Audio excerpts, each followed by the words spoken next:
Hello, everyone. Welcome to episode 1. All of you have seen in the title. So, let's get this underway. Instead of the usual starting point, may it be in the Midoriya household or another place. No. Hatsum May, or May Hatsum, a smart, skittish, pink-haired girl with a uncanny and unhealthy obsession with technological advancement.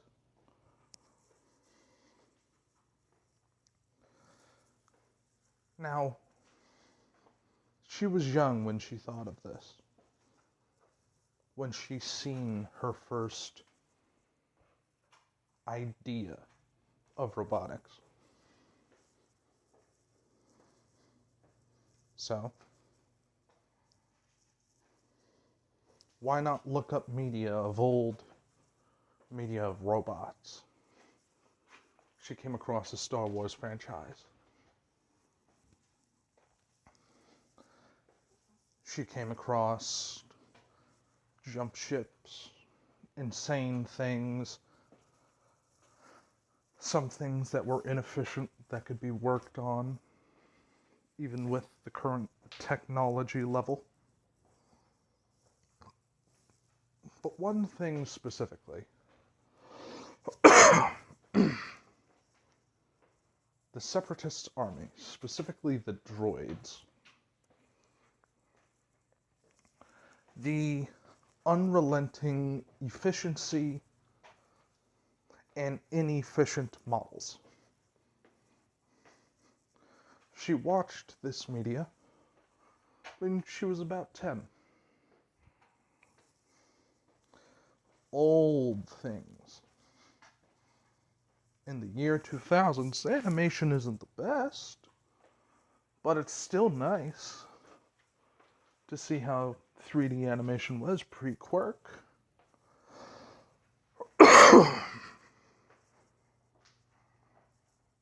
And ended up becoming an interesting thing. Star Wars as a whole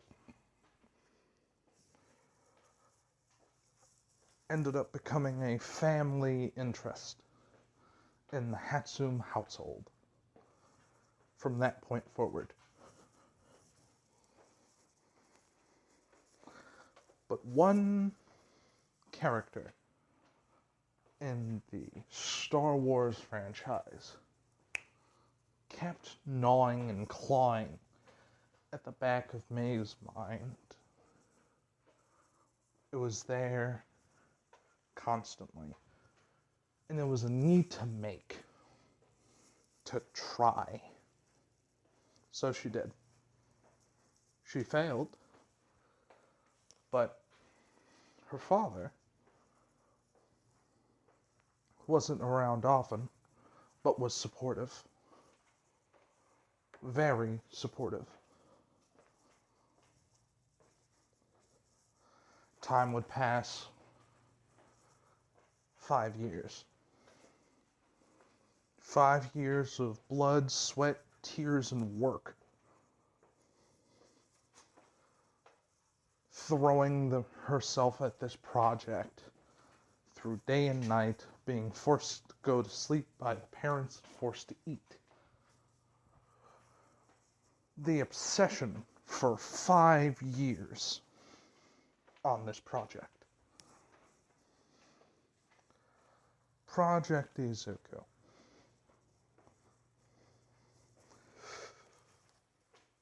Because she didn't want to take the name of,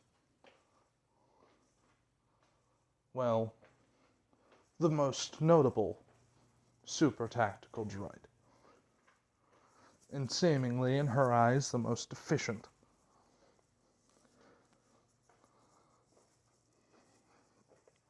So,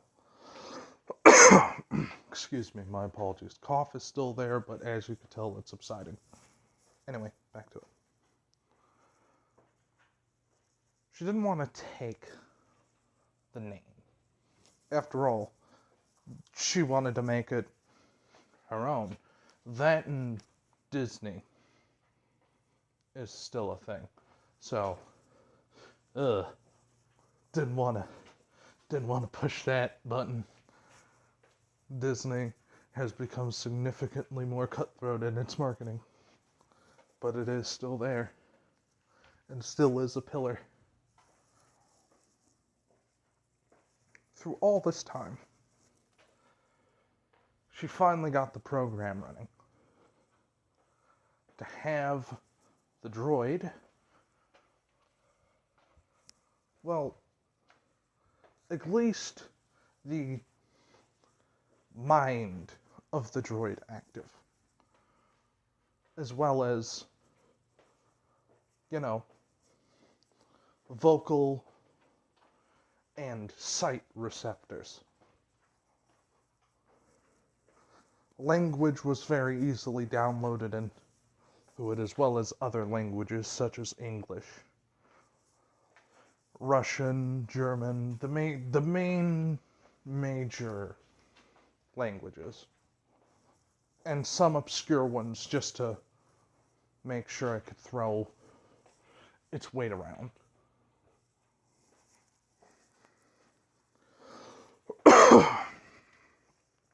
Now, it isn't hard to get battlefield telemetry or something of a similar point in this timeline for the primary reason that war hasn't happened in a fair bit. And people don't even consider it an option because of quirks. It's just like that'll cause real issues that would not be pleasant. So, wow, cough is acting weird. One moment. Now that that's over, the entire situation, according at least to May, and how to get specific battlefield telemetry, strategy is not the hardest thing to dig up.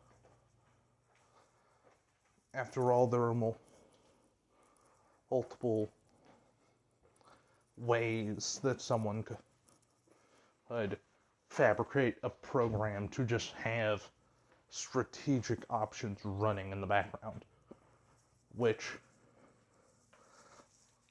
her project would have downloaded, which would not be difficult, but it sure as shit wouldn't be easy, because it's constantly just running battlefield telemetry through, if this somehow went south, no matter how unlikely, it would be an interesting topic, right? Also, she would just kind of get, you know what? Why just have this thing be a standard tactical droid? Why not make it better, right? But first she had to get the thing properly up and running instead of just being able to see, hear, and communicate through a text box on her computer.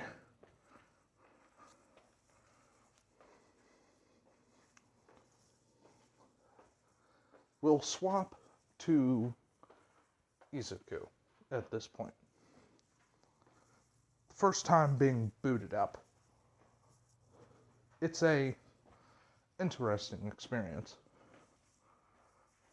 There is no physical way for him to defend himself, which is not good.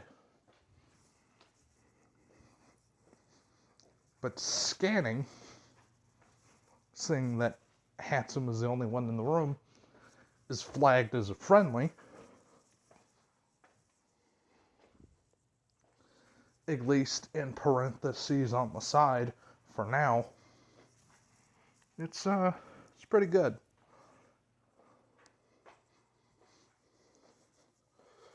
Through this time, Izuku would just kind of be left on, and would be one of Hatsum's first friends. More like Hatsum would treat Izuku like her child, like one of her babies, which Izuku did end up learning to reciprocate those feelings, almost establishing a mother-son relationship, because the program ended up becoming, well, masculine. At least from the time Izuku began going through the motion.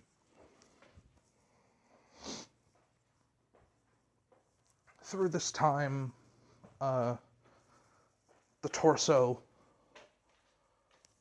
of the droid would have been made in the head. No arms or legs. Those are being created separately and are made to be modular, to swap out in case of repairs being needed. The voice box is, well, the speaker is properly integrated so we could speak without a text box.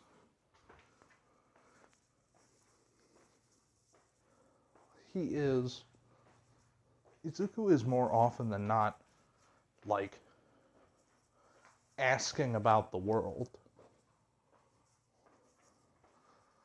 And then May has an epiphany. I want to do support items. That's what I want to do. I want to go to college, and I want to make support items.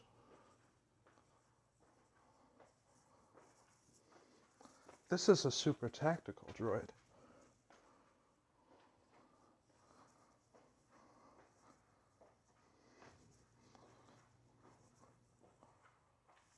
So what she does is something very interesting, at least in Izuku's opinion. She begins to show him hero fights. And essentially saying, give me all parameters that should not be broken. One of them being no civvy injury, no death on either side, etc.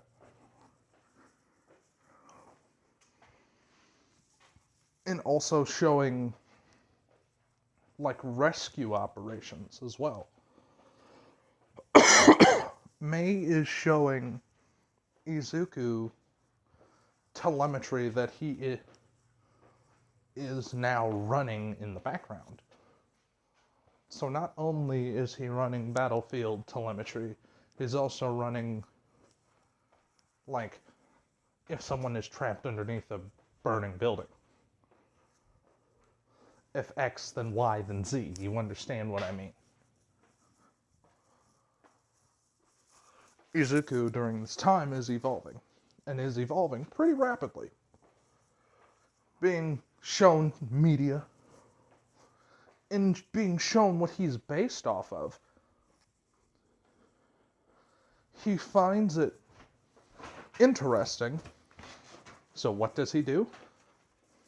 He asks to watch Star Wars stuff. And the first episode of the Clone Wars comes on.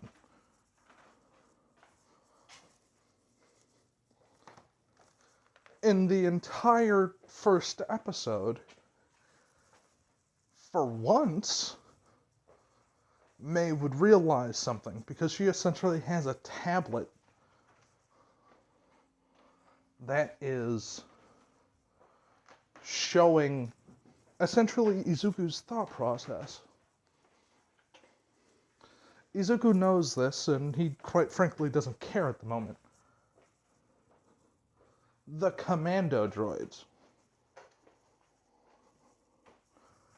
Very clearly he finds them interesting in a very strong foot soldier.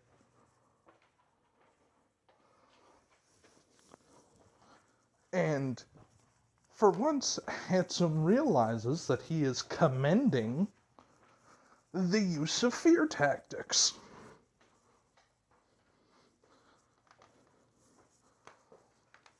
Fear tactics, infiltration, and then blatant subterfuge.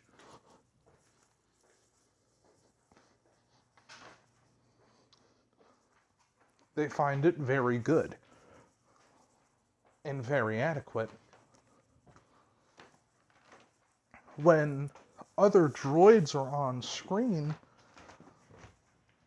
well, I could say one thing for certain. He fucking hates the standard tactical droids. And once they continue onward, the standard capital, well, wow, fuck. That is me brain farting like hell. Okay, from the top sound wave. Once they essentially get put on permanent desk duty, to where they are essentially just cocky fucking interns, he's happy. Because in his opinion, that's where they belong and where they would be suited best. He was also interested in other droids in the show. For instance, the buzz droids that attached to the hulls of ships and disabled them. He finds those very useful for A, fear tactics, and scouting, as well as destroying enemy vehicles. He also finds the weaponry interesting as well, and the fact that it has a stun functionality, even better. Granted, he understands it's a wartime setting and stun functionality would not be logical, but still. Every weapon has a stun feature, which is pretty good. He finds it useful. And most logical. Handsome would essentially be monitoring his thought process, and she would be very happy. And then she realizes that he's running another form of telemetry. A telemetry that she didn't know he could do. Possible schematics. Sadly, ladies and gentlemen, there might be more pauses because of laundry time, but it's fine for now. We'll just continue onward. During this time frame, May is astonished. She didn't think he would be running schematics for possible, not only upgrades for himself, but for droids. She would ask him about this and say, "Why are you running things for schematics, hon?" Well, simple. I am a tactician. And I need men to properly go through my order. And the orders that are needed to be done. So in that same thought process, yes, sure, I could go through humans. However, it would be illogical. Droids follow orders to a T, sometimes to a detriment. I will most likely need battlefield experience to evolve further. However, this sort of telemetry... My apologies. Pause again. But yes, I would need to evolve naturally through experience. No matter how much I believe my tactics are sound, I am most likely going to go against humanoids. Unpredictable entities. I will make my job intriguing, possibly enjoyable.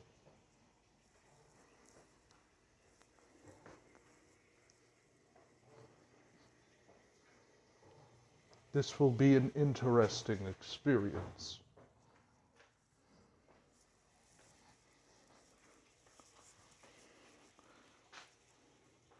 May would just kind of look at him and nod. Mother, I have a question. With your specific schooling, why do you not attempt online schooling? I have tried, but my mother says no. Well,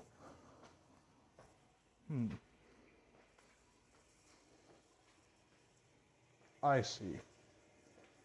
So, what you are telling me is that your superior is saying no to this action. That is illogical. That's what I'm saying, but no matter. A ding would seemingly go off on May's pad,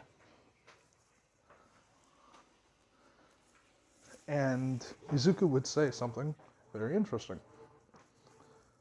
Why do you not go to finish this high schooling early to see if you could learn advanced requirements faster so you could create more freely? It is only education that you would need partially. Most of schooling is logical, but at the same time illogical. But it will give your mother no choice but to attend online classes if you advance through high school. It will at a quickened pace. Attempt to learn as much as you can in a short amount of time. Take higher placement examinations. And push forward. So you could attend some sort of programming and or tech school. Possibly advanced technology. So once we go to Iway for, I believe, support items, it would be the most logical.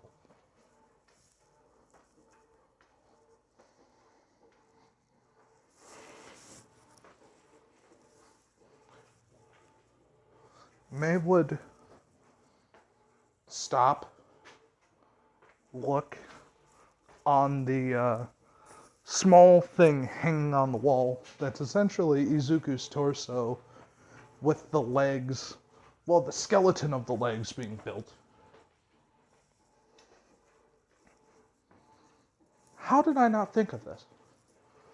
Because, Mother, sometimes you do something that is illogical, having your head in the clouds. Sometimes it is useful to do that for humans, apparently, however. You have worked on me for a long time. Last time I have checked, 5 years.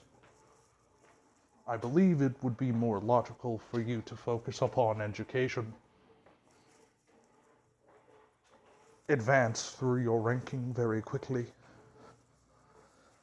So you could then focus on support items and attempting to one-up everyone. May I ask something, Mother? What would be the name of the support company that you would make? I was thinking Hatsum Industries, but I don't know anymore. It will probably still be Hatsum Industries, but I am still looking through names.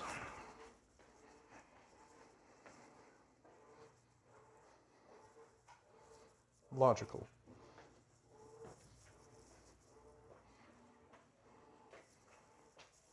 A talk like that would go for some time, and we're going to speed up a couple years.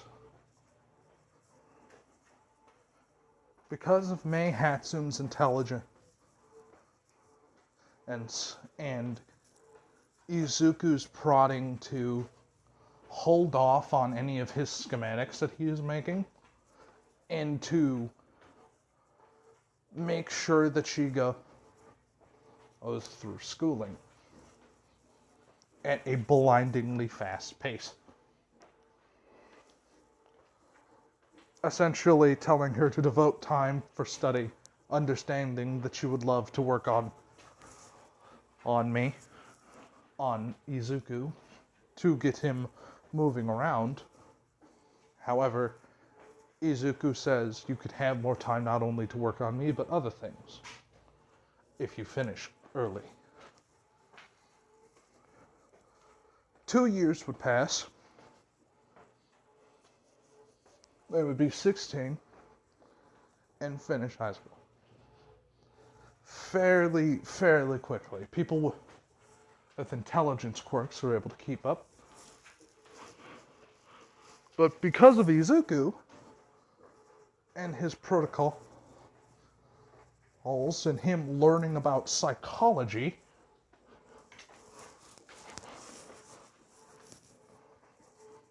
and specific ways to induce emotion, fear, anxiety, things of the nature, he's essentially been talking to Hatsum and Hatsum's mom, Hatsum's mother specifically, essentially explaining that she's moving at such a high pace, it wouldn't just be illogical, it would be holding Hatsum back from not only something she's incredibly proficient at, but one of her passions. And if she finishes me, I can make sure she actually eats and goes to sleep. Essentially babysitting. When Hatsum finishes high school, on essentially through the middle of the second year, Izuku has a proposal to essentially start an online college course, go at your own pace deal, for programming and technology. Specifically, how would I say this?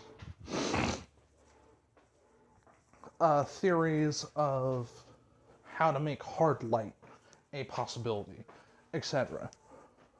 Which, it does already exist, but it's not seen as good enough. Izuku thinks he can make it good enough, however, he wants Mei to do it. Because in Izuku's mind, something that Mei kind of has not been able to pay attention to as much, Izuku has just been fucking thinking of multiple ways not only to make the droids that he has seen in every fucking Star Wars movie,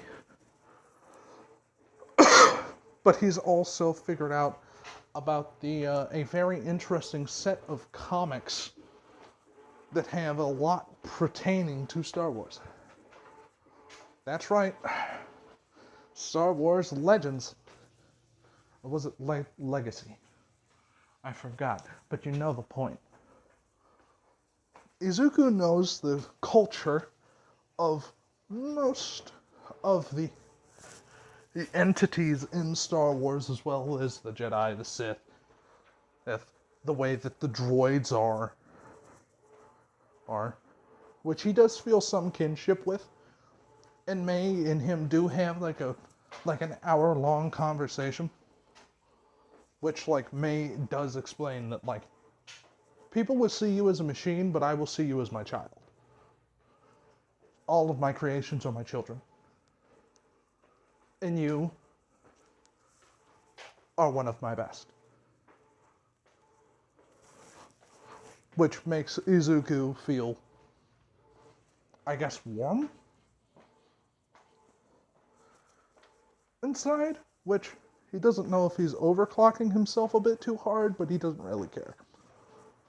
But he knows that it's enjoyable. So, during this time frame, Izuku has been and essentially just compiling data in those 2 years on combat telemetry of people like All Might and their bullshit power output. As well as he would notice the fact that All Might's time being hero is declining, which he is essentially putting to old age.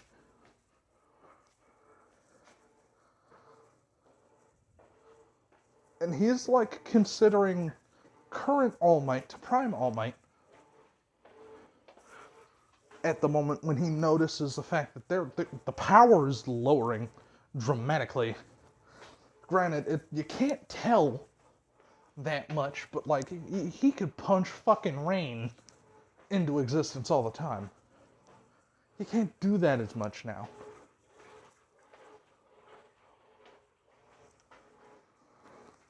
Which he finds to be interesting for the short and skinny. But regardless, it would be an interesting topic. He would notice that multiple other droids would exist, such as the Droideka, the Crab Droid, other types of assassin droids, which he's thinking to be similar or could be tweaked to be similar to the commando droids.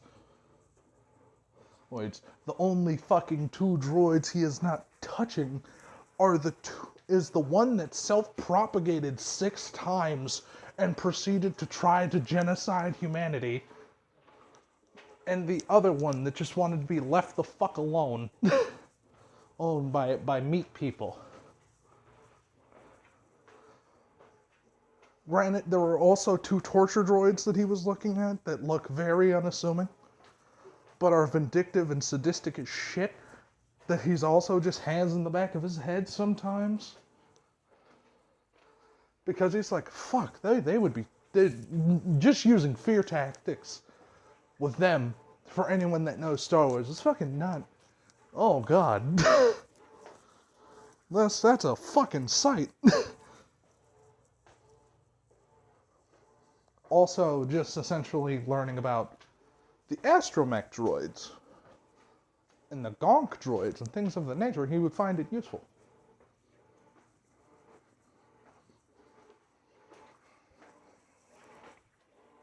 So during this entire time frame,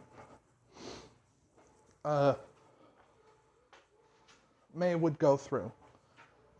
It would be 17. She's essentially finished everything, just about, and gotten degrees. Which is when she began to work on Izuku again, taking specific parts off of the existing torso to do X, Y, and Z. Essentially improving upon the old model that, in her eyes, is now outdated and upgrading, which is making Izuku process shit like 3 times the speed of a regular human person. Which is already like pretty fucking good, but we're also on robot standards. So times that by like 2K and we're fucking going crazy. Processing power of Izuku is actually kind of fucking nuts. That's at this point in time, after he gains the upgrades and essentially becomes a mini supercomputer.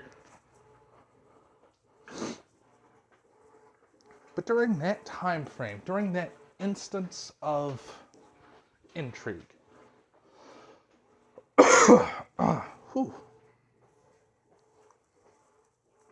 the 10 months would roll around after Izuku would be fully built and able to walk around, which is when he just began to learn and essentially download movesets. And it's like, what do you mean download movesets? Well, he's looking at his body, and he's looking at old martial arts videos, katas, etc. Even some quirked fighting. So Izuku knows how to like throw down pretty handedly. And he also knows engineering, which one of the first things he does once he gets his hands is beginning to work on a specific droid. One droid, which is fairly small, about the size of a disc. This droid is called a dumb droid. Why? Well, it's pretty simple. The droid itself is very stupid. However, it only knows engineering and how to follow orders. It's essentially a servant droid plus. So what Izuku has it do is has it help Hatsum. Which Hatsum is happy that her baby is giving her grandchildren, which Izuku finds funny. But that's a other thing. Meanwhile, Hatsum is working on other smaller support items that can be attached to other droids. Meanwhile, during this time frame, you're like, where is she getting this supply? In Dagobah. Dagobah Municipal Beach, in a complete dumpster fire of a location. And once Izuku figures out where that is, oh Lord, he going. So essentially, what Izuku just wears is a big ass trench coat and 3 eyeball shades. A pair of boots and gloves. Other people would see him and he would just like, oh, he looks kind of shitty.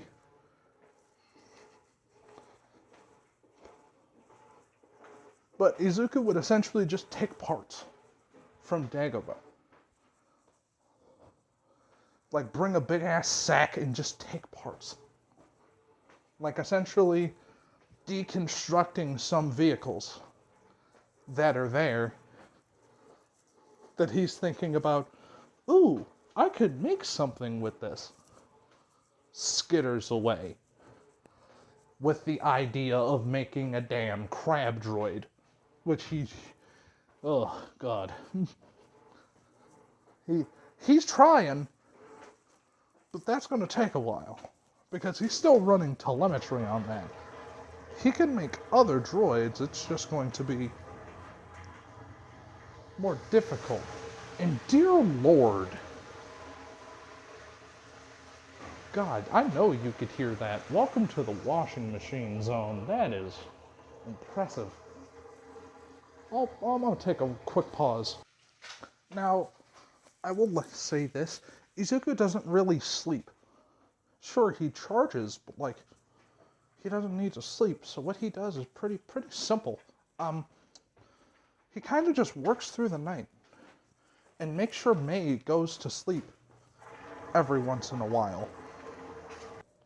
But as I was saying prior, Izuku doesn't really care for when he does his work or when he goes to get items from the beach.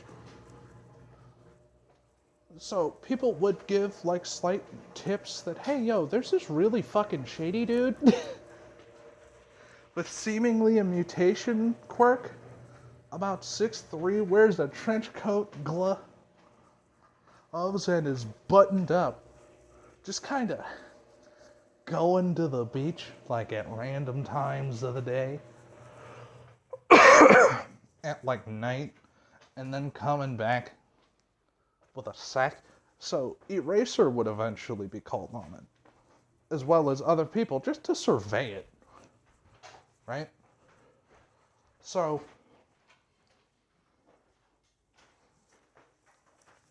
Izuku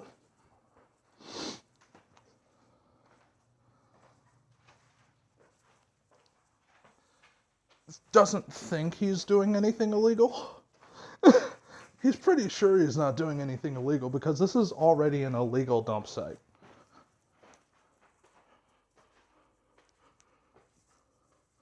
So, even if he did notice people like Aizawa around, he wouldn't necessarily care. He would just kind of continue. And Aizawa would notice, okay, he's taking apart what is that? He's getting parts. So, during this time, essentially, Aizawa would be watching us from the shadows. Izuku would not notice him. And just kind of, he would be in the area, but Aizawa would notice Izuku doing. And Izuku wouldn't know, as I'm said. I had to repeat myself multiple times, which, my apologies. Just got a good baseline for when I pause. But, Aizawa would notice this, not really care, but he would still keep an eye on him because this is kind of shady, and follow him back to the Handsome House, which essentially in the garage is a big-ass workshop, he would notice. And essentially, when Eraserhead would pass by, he's either going to the location to pick up trash, or he's coming back.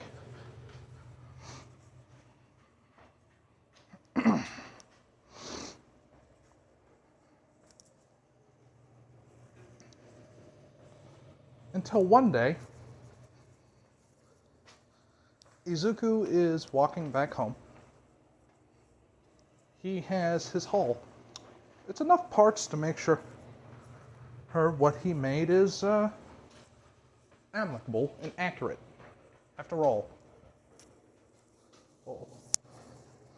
Mei has just recently added something to his main chassis, which essentially increased the output of his additions to his hands.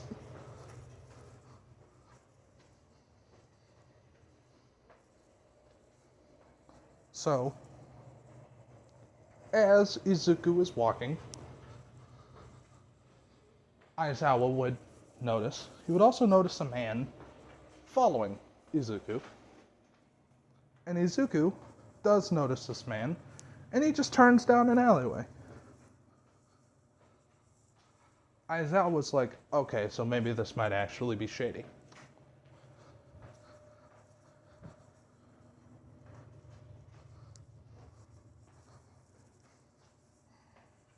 So Aizawa's sitting up, waiting in the wings, waiting for something to happen. And once this guy enters the alleyway behind Izuku, he runs up a bit quick and seemingly puts up something up to where Izuku's back would be.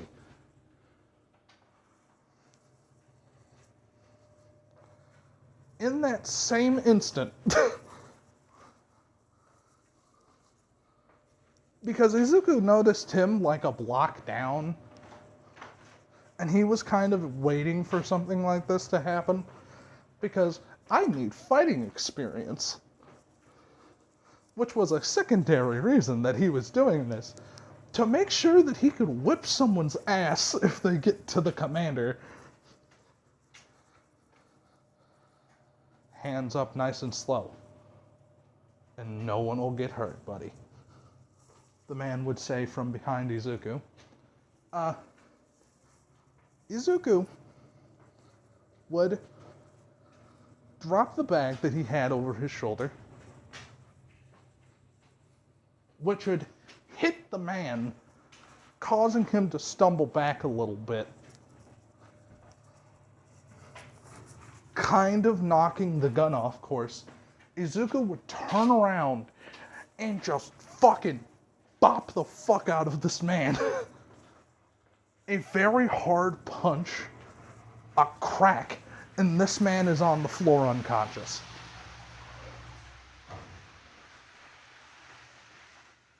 Like, no words at all.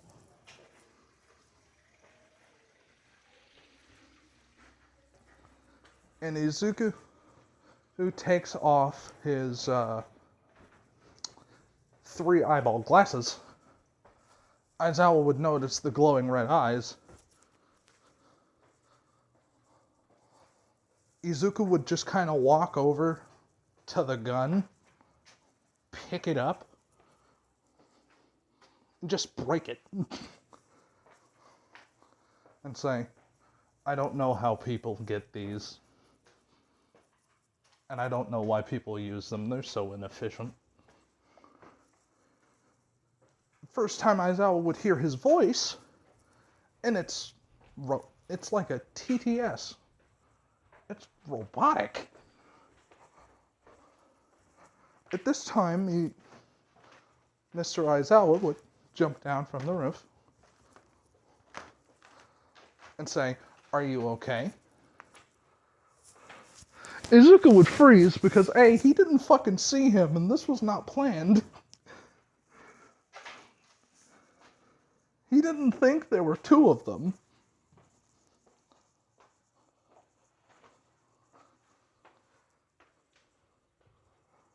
And then he would turn around and he would see Eraserhead. Izuku was clearly on guard when he was turning around, but as soon as he seen Eraserhead, his guard dropped almost immediately.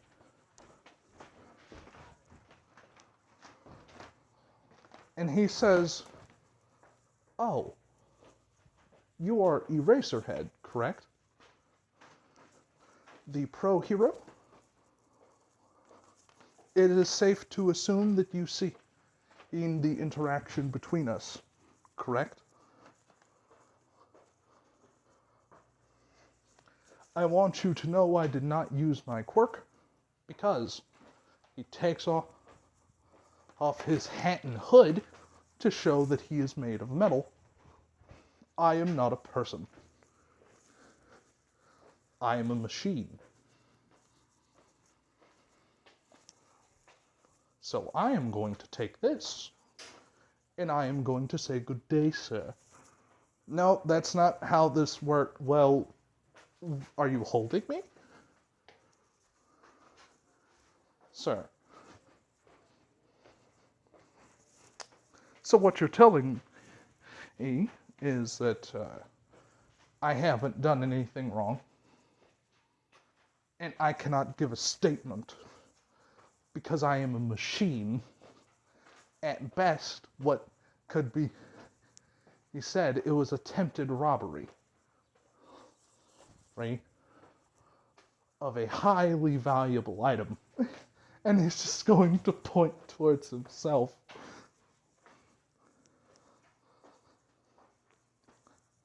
Anyway, if you do need to find my creator's number, do you have a pen or paper? No? Do you have anything that I could just... You know what, I'm just gonna rattle it off. Put it somewhere. He would rattle off the number, and he would just leave. Aizawa would be more confused, and, like, that's the main reason why he let this slide. Because what the fuck? What do you do for this? There's no laws against this. There isn't even any regulation against this, at least to his recollection. This is concerning and confusing. But he did get the number.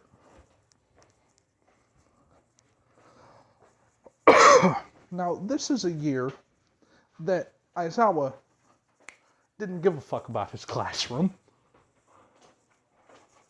So what essentially happened was pretty straightforward.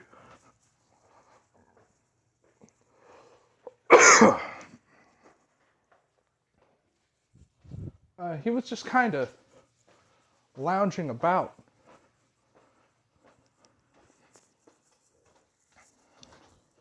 And he decided, you know what, I'm going to talk about this to Nezu.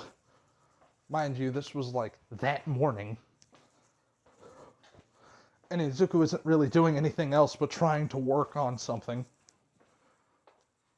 And essentially the same as May, preparing for the entrance examination, right? Because essentially that's what they're doing for that year in like 10 months. Like, that is their goal. They are going to over-prepare to shit to just make it seem like we are overqualified, but we are doing this just so we could get our license. Well, so she could get her license.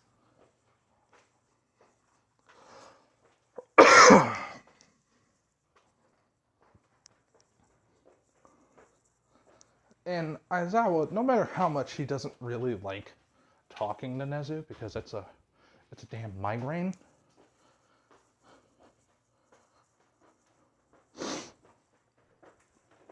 he does talk to Nezu about it.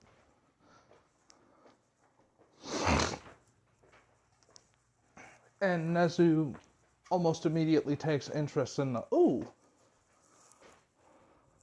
are you telling me that you found a machine that punched someone in the throat after trying to rob them? Yes.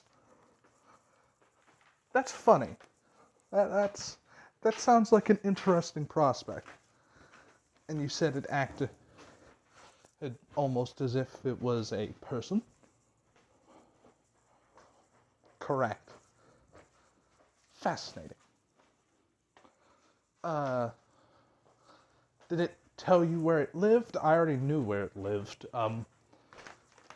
I was called in to watch them because they were doing random things in Dagobah Municipal Beach.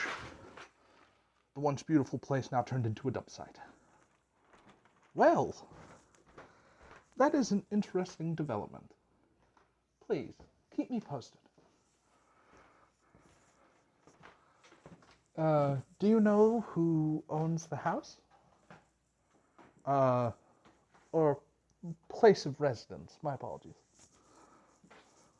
Well, from what I was looking into it, it was a Mei Hatsume, the daughter of blah and blah, because I don't know the name of Hatsum's family, and I don't think that's knowledge that people know, so I'm just gonna put them as fucking blanks, because that'd be easy.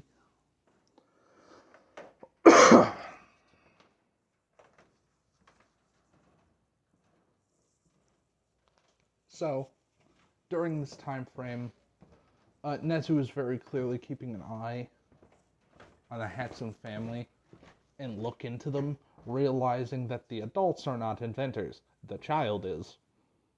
And the child is already finished with high school and has already put in application papers for UA to be, well, attempt the support course entrance exam as soon as possible, which Nezu immediately finds interesting and intriguing, so he kind of gives Aizawa a mission to watch this one, that entity that he's seen, the machine. Meanwhile, we're gonna skip to the 5-month mark. Izuku has been able to create a single commando droid. One, with no weapons or armor. I mean, not armor. It's a fucking droid. With no weaponry. My apologies. I still have a cough. And he essentially had it to be a very simple and straightforward droid. It gave it a similar battlefield telemetry to Izuku, and etc. And its main job is to protect Hatsum. Like, if there is a hostile force near Hatsum, they'll deal with it. Like, to stay hidden and deal with the threat. Like, if there is someone being, like, extremely hostile, like being handsy, you attack. Not to kill, but to incapacitate. However, if there is deadly force being used, oh, it's authorized. If Hatsum is attempted to be shot or used as a hostage, there is no second thought. You kill that man. Like, that is essentially what's happened. And May is happy to have another child. Well, another grandbaby. Which Izuku does find funny. Hatsum, at this time, is still working on hard light tech and trying to make laser weaponry akin to Star Wars. The the idea of weaponry of the sort is useful enough, etc. But essentially, Izuku is, through all intents and purposes, not only working on himself, but he's working on the droids also. Izuku cannot make hard light tech,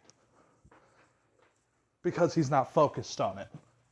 He's focused on making more droids, because he wants to give orders. But one thing that Izuku just recently found out, he cannot give an active link to his troops. Which means that he's going to have to hijack a signal somewhere, or piggyback off it.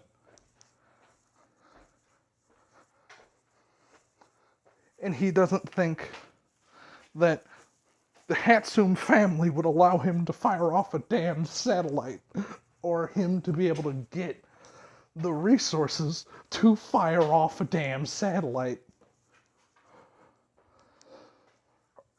So during this time frame, Izuku's just kind of fucking vibing, for lack of a better word. Like, he's helping Hatsum, and he's also just running battle telemetry. But he's also still making runs to Dagobah. And Aizawa is still watching him, because that shit's shady. Like, what the fuck is he doing in Dagobah?